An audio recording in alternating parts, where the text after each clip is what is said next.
Hi guys. My scarf, I'm sitting by the lake and the sun is really strong, so I need to cover my face a little bit, some skin care. Always cover your face. Okay, so anyways, as I was sitting here, and you know how it goes, the message just keeps on flowing. So this message that I have, it is for a lot of the you guys that call yourselves chosen ones, spiritual people, light workers, healers, shamans. It keeps coming. These messages keep coming for all of us, because I'm one of you guys too. I just don't label myself.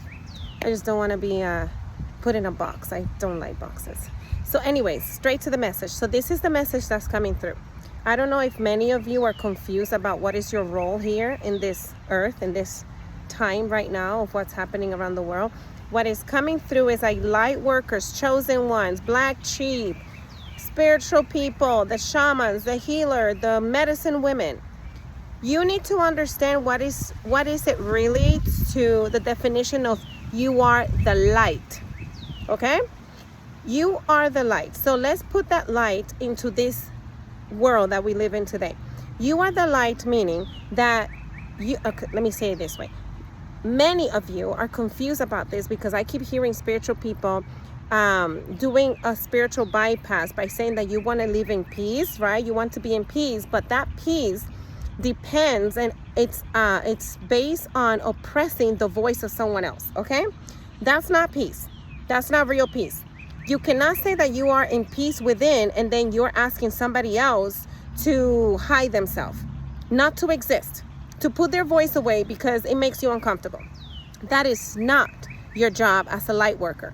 Because when you are doing that to somebody else, then you are also demanding the same to be done unto you. And you're breaking one of the principles that said you're not to do unto others what you wish not to be done unto you. Okay, babies? So you cannot be doing that. What they're asking us to do is, like, remember that you are the light. So they show me a flashlight, and they say, imagine when you walk in a room and that room is pitch black. You bring a flashlight with you. So you are the flashlight, right? When you go in this room that is dark, when you bring this light, you're going to come into awareness as to what is in that room, right? That is what it's like to bring the light. So in this dark moment that we're living today, because we're not in hippie town. No, nowhere. Not even in hippie town, they're living good. Not even there. The world is vanishing before our eyes. There's destruction everywhere around us. And it is not for us light workers to hide our light. When you walk in a room and you bring the light, you're bringing awareness for all the destructions and the things that are not good that are within the darkness. Just like if you were to bring a flashlight in a room where you want to find an object. So you are the object finder. So for those of you black sheep, you are the one in the family that are to bring the light to all the traumas and all the BS your family is hiding and living under a lie. You are not to make people feel comfortable. That is not your main job. Your main job is to bring the light. That's what I've been shown. And I have to speak out of my own experience. For example, let me give you a story. I'm like hiding here. Let me give you a story, okay? So last year, when I was in my moment of like trusting, surrendering first, the first half of the year was surrendering, and then it's kind of switched into trusting. And it was this trust on my divine self, the voice within. I had to trust that voice no matter what. That was my test last year. When I was doing that test, I met some great people, amazing people, and they consider themselves spiritual people. So I was like, okay, these are my tribe. So I met this couple, and I hang out with them. We had some fun time together. We had some common, denominator. But what I found out with them is that I couldn't go deep. Like, I am a person that I stand for the people that have no voice, because I was once one of them. So I stand for the voiceless. I stand for those who are done injustice. I stand. When I see that something is not right, I stand. when there is discussions on the table on how we're going to bring solutions to all the problems in the world, I'm sitting on that table. I'm sitting on that table, and I'm the person who's going to be asking all the annoying questions to make sure that everybody understand what we need to do in order to bring the solution to the problem, okay? So then in that situation, we were watching like a documentary, and that documentary was in relation to like national parks. So I wanted to share with her, you know, those national parks used to belong to the indigenous people of this country before the Europeans came. So then I was explaining to her that national parks is a way that the government actually classify them as national park. So then that way no one can claim those lands. So that was like a legal way to remove the indigenous people from their rights to that land.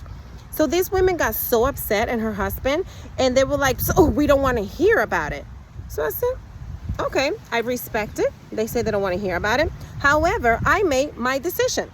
I said, I cannot be in a room where you're telling me that you respect me, that you are a person that understands what it's like to be a light worker, what it's like to bring the light, and then you're telling me that because you live in peace, I have to be quiet. So then I said, well, that makes no sense, because in the scriptures, it says that to live in peace is to live within. The peace is within you. That's what it says in the scripture.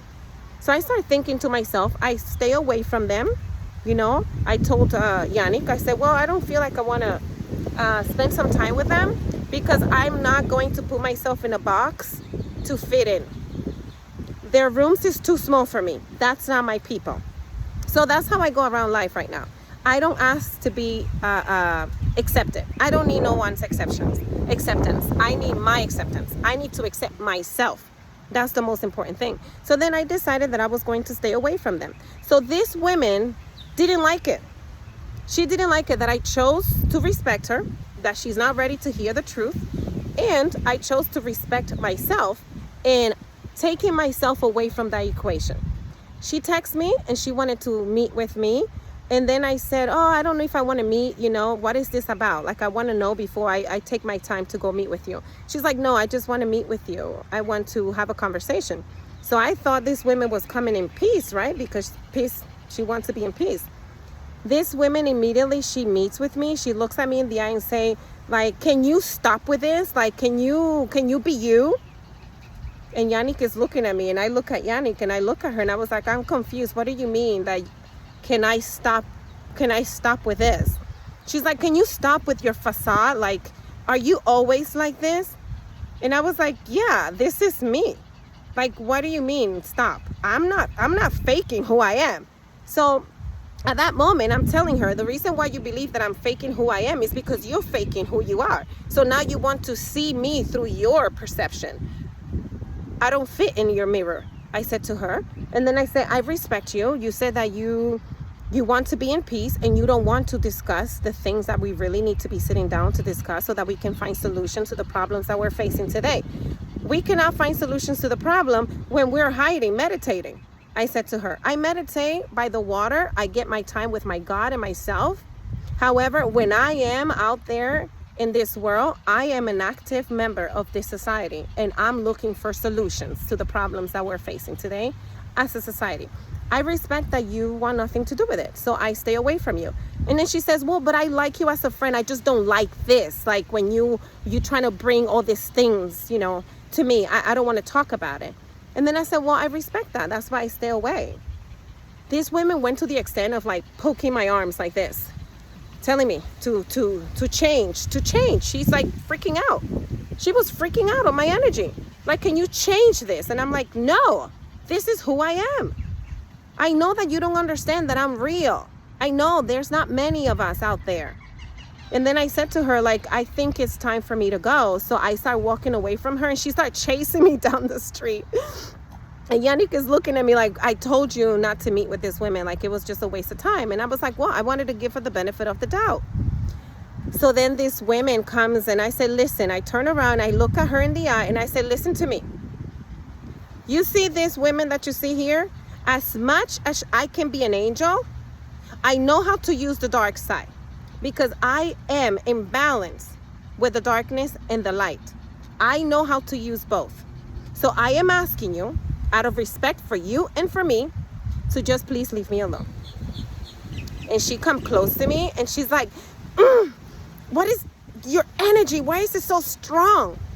So I went ahead and I told her, because you are a kitty and I am a lioness. And I looked at her in the eyes and I said, I'm done here. I'm done. And I walked away. So for you light workers out there that are oppressing other light workers, because those light workers are warriors, you know, we have been warriors before, and we're not afraid to stand up. We're not afraid to stand up when others are afraid in silence. Okay? So your job is to bring the light to the darkness. And since your assignment is to bring light into this dark world, how good are you to the assignment when you are playing it safe?